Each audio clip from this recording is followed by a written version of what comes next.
ચાની કીટલી અને પાનના ગલ્લે બેસીને ન્યુસન્સ ઊભું કરતા તત્વો સામે પોલીસની લાલ આંખ. વરાછા વિસ્તારમાં પોલીસનું સઘન પેટ્રોલિંગ. સુરતના વરાછા પોલીસ સ્ટેશનમાં આવતા વિસ્તારમાં વરાછા પીઆઈ આરબી ગોજિયા સાહેબ અને તેની ટીમ દ્વારા હરરોજ ફૂડ પેટ્રોલિંગ કરવામાં આવી રહ્યું છે. કારણ કે વરાછા વિસ્તારમાં આવારા તત્વો પાનના ગલ્લા અથવા ચાની કીટલી પર બેસીને દાદાગીરી કરતા હોય અથવા અડધા રસ્તે ગાડી રાખીને દબાણ કરતા હોય તેઓને અને જે દુકાને નાસ્તાની લારીઓવાળા દુકાનની બહાર નાસ્તાની લારી ઊભી રાખી અને આગળ બેનર લગાડીને અડધાથી વધારે રસ્તો રોકી દેતા હોય છે.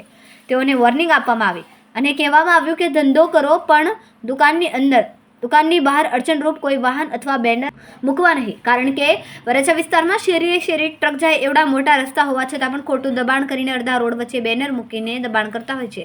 તેઓ માટે વોર્નિંગ આપવામાં આવે અને અન્ય આવારા તત્વો જે ગાર્ડન અથવા કોઈ અન્ય સ્થળો પર એકઠા થઈને સીન સપાટા કરતા હોય છે એવા લુખ્ખાઓને સબક શીખવાડવામાં આવી રહ્યા છે.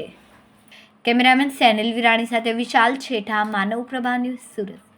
અમારા વિડિયોની નવી અપડેટ મેળવવા માટે સબસ્ક્રાઇબ કરો માનવ પ્રભા ન્યૂઝ ચેનલને. બેલ આઇકન ક્લિક કરો લેટેસ્ટ વિડિયો સૌથી પહેલા મેળવવા માટે.